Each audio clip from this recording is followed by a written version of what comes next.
get stuck.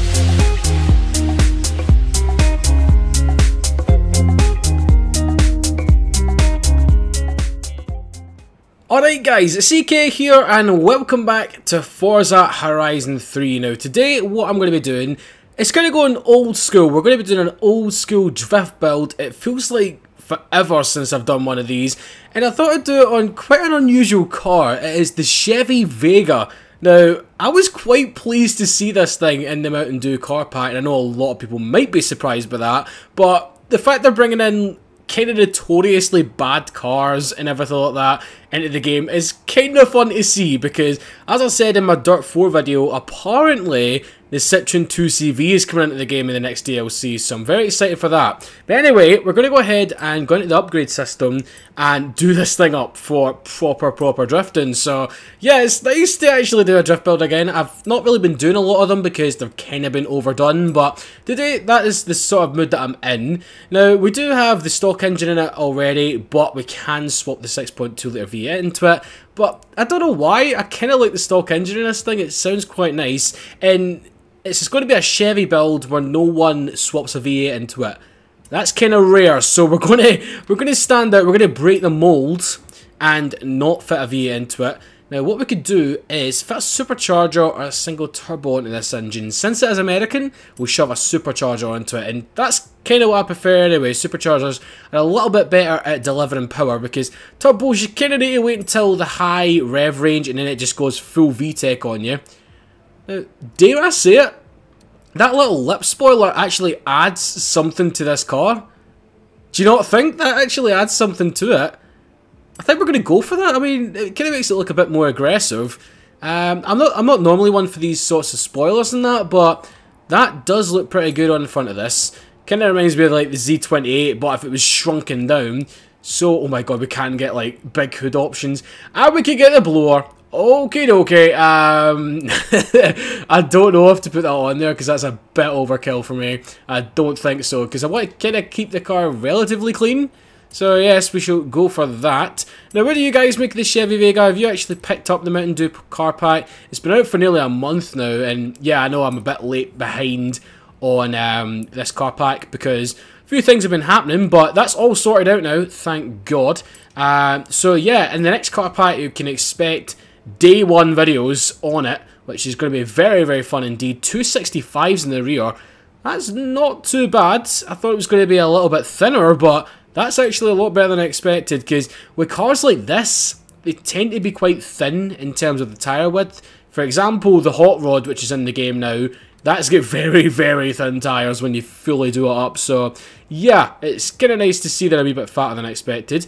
American racing rims, I think we're going to shove them on there because they do fit the car quite nicely. Not because it's American, but it just looks good. These things are, it's 13 inches really, oh my god. 16s, will we put it on 16s? That does look a little bit cleaner. Yeah, we'll put it on 16s, man. That does look good. Let's see, there we go. I don't want to go too overboard with the thing, but we've still got to actually slam it down as well. Now, the offset could be improved freaking majorly in this car, because it looks like the tyres are just kind of squished in. So I hope that is an option in Forza Motorsport 7 to just bring out the offset, because it would do a lot for us, like car customizers and drifters and everything. Make the cars look a lot better for like car shows. So onto the handling now. Now let's see what this does to it. Not a big fan of the red brake calipers with this green paint job. And yet again, I wanted to stand out because I've not seen many people with this sort of paint job. It's mostly been orange and black and everything on this. But yeah, wanted to be a wee bit different. Now, I think we're going to shove this thing on race springs today, because rally suspension is just going to make it too freaking blooming bouncy and everything. I know we can stiffen it up, but that doesn't look too bad when you slam it right down in race suspension. And it will give us a bit more stability too, because I have been driving this thing in stock form. Surprisingly quite fun. I never expected to say that, but it is surprisingly good fun. Roll cage, shall we give it a go? I'm not really caring about acceleration, so bugger it, we may as well give it a bash. Just shove it on there. Weight reduction, that does take us down quite a fair bit actually. Under £2,000. Okay, this car's pretty light. pretty light. Now, on to the thing which matters most right here, because we've only got 123 horsepower in this stock engine, so we're not going to max it. We'll make it run about, if it can get to it, 500 horsepower max, but I highly doubt we're going to get there, because I don't think this engine's capable of it. 221? I would be thankful if we can even fit, if we can even hit 300 horsepower. Because if you shove that V8 in that, I mean, the size of the car, it's not exactly a gigantic car. It's one of the smallest kind of muscle cars. I wouldn't call it a proper muscle car, but yeah, it's kind of small. There we go, 300 horsepower. Right, here's me saying we're not going to max it, but when you max it and it's only got 308 horsepower, I don't know, but that should be perfect for the weight of this thing and the size of it. So yeah, I'm kind of pleased with the way it turned out. So let's go ahead and see what it is like when we get it sideways. So we're going to start with one of the Byron sections, and I've just realised something. I've painted the windows, or tinted the windows, and somehow the white stripe has come off. That is a bit weird, but yeah, 308 horsepower. Let's see if it can actually hold its own in this section, because you do need quite a lot of power to actually keep going. As you can see, it kind of cut out there. But we've got no tune on it whatsoever right now. We just need to wait and see what it's going to be like.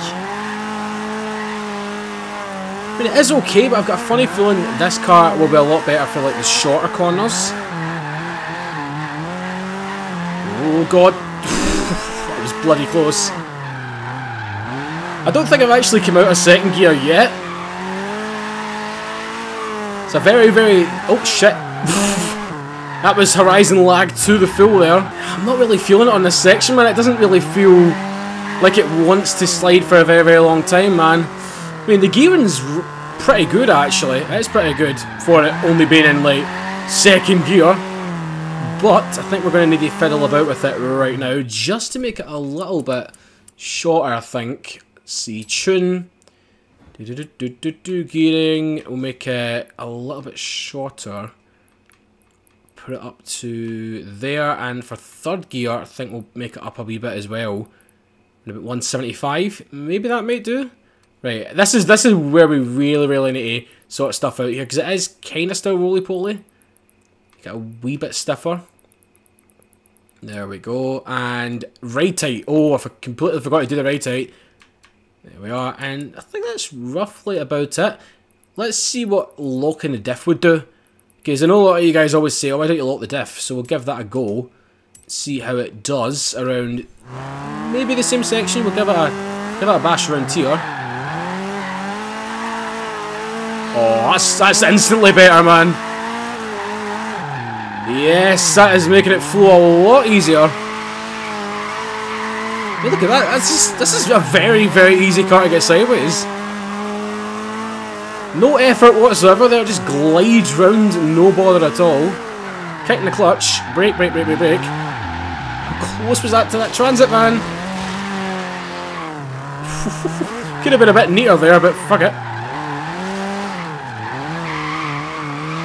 Yes, just shows you the littlest tweaks can improve your cars. Oh god, don't cut out on me. Thank you, matey boy. You really need to keep the RPMs up in this thing, man. You really do it, else the power's just gonna go duh. Right, so Byron wasn't really cutting it for me. It didn't really feel that special down there. So I thought we'd come to the construction site, seeing how it would be a little bit better suited to this car, a little more tight and twisty. We need to go down to first gear for that bit there. Oh, come on, Vega, come on. Maybe the V8 would have helped, but yet again I wanted to do something a little bit different, because that's what everyone on YouTube would freaking do, is shove a V8 in it. I know I'm guilty myself for shoving V8s in cars, but still. Got to do something different every once in a while. I don't know if it's just the tyres. It feels like the tyres are actually a bit too big for this car. Never expected that, even though they're only like 265s. Clipping the cone. It's a clutch kicker. That's the definition of this car. It's definitely a clutch kicker. Right, so the last section that we're going to check out, well, not really a section, it is the figure 8 circuit.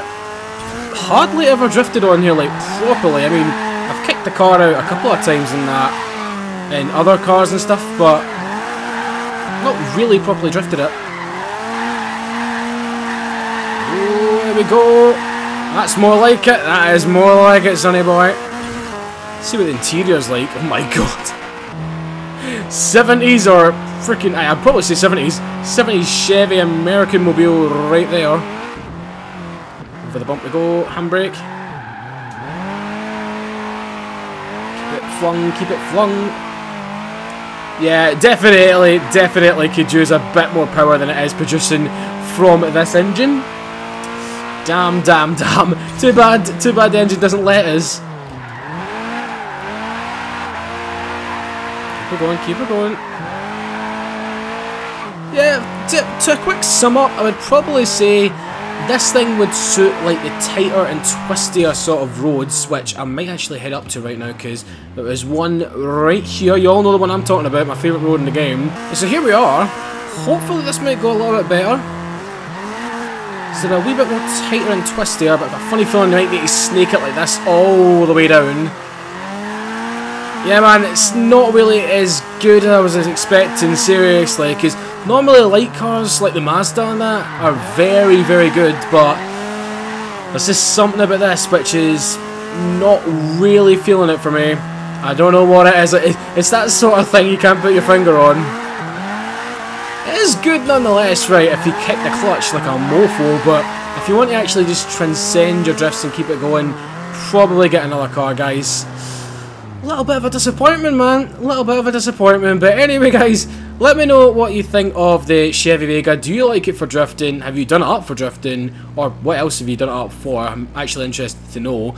It's okay. It's not the best car in the world, but yet again, you can have some good times and you can have some bad times with cars in terms of building. And this is not particularly a good time, but yeah, I'll see what we can do for the next drift build. You guys can suggest a car in the comment section below. But this one, kind of a disappointment for me. So anyway guys, if you have enjoyed it, then a like always does help out. Subscribe to the channel if you are brand new, and I shall see you in my next video coming tomorrow as always. Thanks for watching, take it easy, and bye bye.